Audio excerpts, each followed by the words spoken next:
Estudante VET, você sabe que muitos cães com doença cardíaca apresentam a tosse. E provavelmente você já viu isso em algum estágio, em alguma aula ou até já caiu na sua prova. Mas se o professor perguntasse agora para você por que um problema no coração faz o animal tossir, você conseguiria explicar os mecanismos completos? Nós alunos costumamos lembrar que existe uma relação entre o coração e o pulmão, mas muitos de nós não conseguimos conectar esses eventos fisiopatológicos até chegar na tosse.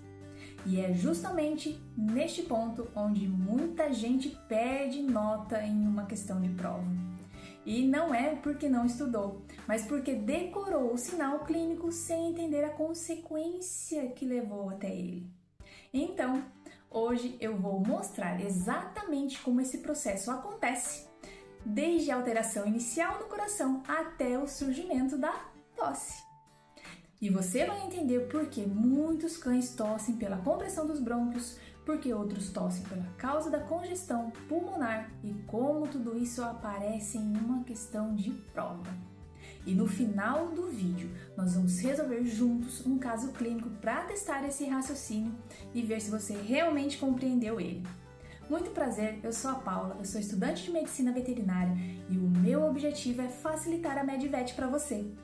Antes de você entender o porquê o animal tosse, nós precisamos lembrar como esse circuito funciona normalmente. Em um animal saudável, o sangue retorna dos pulmões, chega ao átrio esquerdo, passa para o ventrículo esquerdo e então é bombeado para o resto do organismo.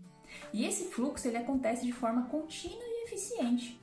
O sangue chega aos pulmões, realiza a troca gasosa e seu caminho segue naturalmente.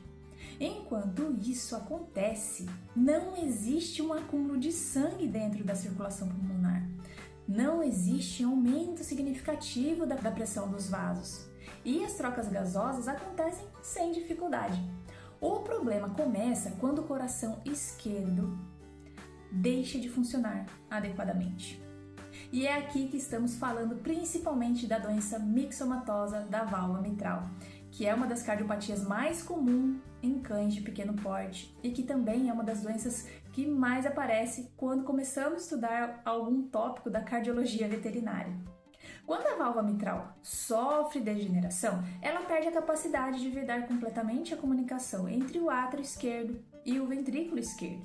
E na hora da sístole, quando o ventrículo ele deveria impulsionar o sangue apenas para a aorta, uma parte desse volume ele retorna para o átrio esquerdo. E esse fenômeno recebe o nome de regurgitação mitral, que dá origem a uma cascata, porque esse sangue ele não desaparece, ele se acumula.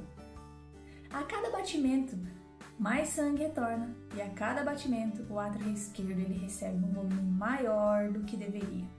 Com isso, ao longo do tempo, ele precisa se adaptar a essa sobrecarga e começa a dilatar para acomodar esse volume maior que está chegando até ele. Agora presta atenção, porque é exatamente nessa etapa que muitos alunos começam a se perder. O aumento do átrio esquerdo ele não é apenas uma alteração anatômica, ele produz consequências mecânicas importantes. Fica aqui comigo. Conforme o átrio aumenta de tamanho, ele passa a ocupar mais espaço lá dentro do tórax e existe uma estrutura extremamente próxima a ele, os brônquios principais. Em muitos pacientes, principalmente os cães de pequeno porte, o aumento atrial ele pode exercer uma pressão mecânica sobre os brônquios e essa compressão gera uma irritação constante. E quando os receptores presentes lá nas vias respiratórias são estimulados repetidamente, o reflexo da tosse é ativado. Percebe que nesse primeiro mecanismo o pulmão nem está sofrendo alguma coisa para gerar essa tosse. Apenas a alteração anatômica causada pela doença pode ser suficiente para desencadear o sinal clínico. Mas essa não é a única explicação. Na verdade, existe um segundo mecanismo que costuma aparecer ainda mais nas provas. À medida que a doença evolui, a pressão dentro do átrio esquerdo continua aumentando e essa pressão começa a ser transmitida para trás. Isso quer dizer para o pulmão. Segue o raciocínio. Primeiro, para as veias pulmonares, depois para os capilares pulmonares e então chegamos ao ponto crítico. Continua aqui comigo porque é justamente aqui que surge uma das piores complicações da insuficiência cardíaca congestiva esquerda. Quando a pressão hidrostática dentro dos capilares pulmonares se torna excessiva, o líquido presente no interior dos vasos começa a extravasar para o interstício e para os alvéolos, e nesse momento é que começa a formação do edema pulmonar cardiogênico. É aqui que surge uma pergunta muito importante. E se o líquido está indo para o pulmão, o que acontece com a respiração? E a resposta é simples. As trocas gasosas começam a ficar comprometidas e esse oxigênio passa a encontrar mais dificuldade para atravessar a barreira entre os alvéolos e o sangue. Com isso, o animal precisa fazer mais esforço para respirar, a frequência respiratória vai aumentar e o próprio edema passa a estimular os receptores responsáveis pelo desencadeamento da tosse, só que dessa vez nos pulmões. Percebe agora como a tosse não está relacionada apenas à compressão dos brônquios? Ela também pode estar relacionada à congestão pulmonar e ao edema. E é por isso que nem todo cardiopata tosse pelo mesmo motivo. O tipo de tosse vai depender da fase da doença, da intensidade das alterações e do quanto essa cascata evoluiu. E entender essa diferença é que costuma separar quem decorou e quem compreendeu a resposta, o mecanismo para fazer uma prova.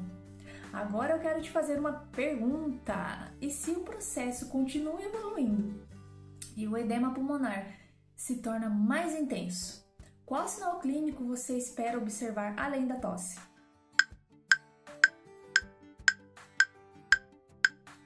A resposta é o surgimento da dispneia. Quanto mais líquido ocupa o espaço responsável pelas trocas gasosas, mais dificuldade vai ter para fazer a troca, a oxigenação adequada do organismo.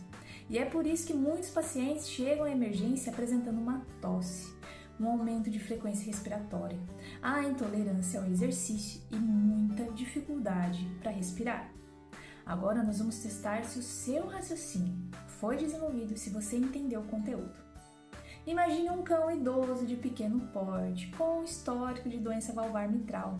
E durante a consulta, ele apresenta uma tosse crônica e o aumento do átrio esquerdo já foi identificado no ecocardiograma. Qual mecanismo você acha que explica melhor o surgimento dessa tosse?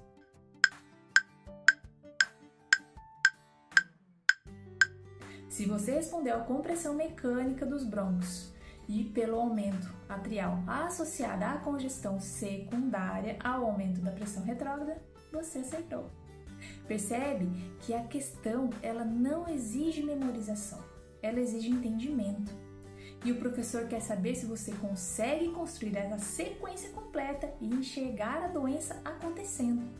Quando você compreende, quando você aprende a enxergar essa doença dessa forma, as questões deixam de parecer um conjunto de informações isoladas. Elas passam a contar uma história fisiopatológica. Se esse mecanismo ficou mais claro para você, deixa seu like, porque isso vai ajudar esse conteúdo a chegar a mais estudantes de medicina veterinária, que também têm dificuldade de conectar esses sinais fisiopatológicos aos sinais clínicos. E se você quiser revisar esse tema depois ou se aprofundar nos seus estudos, eu organizei materiais complementares no meu site. O link vai estar na descrição desse vídeo para quem quiser continuar estudando de forma facilitada. E no próximo vídeo nós vamos aprofundar justamente a consequência mais perigosa dessa cascata. Você já entendeu por que a pressão aumenta dentro do pulmão? Agora nós vamos entender o porquê o líquido consegue sair dos vasos, como o edema pulmonar se forma e por que alguns pacientes evoluem para insuficiência respiratória. Então se inscreve nesse canal e ativa o sininho, porque a sequência desse vídeo foi construída para que você consiga acompanhar toda a lógica da doença sem precisar decorar. Te vejo no próximo vídeo.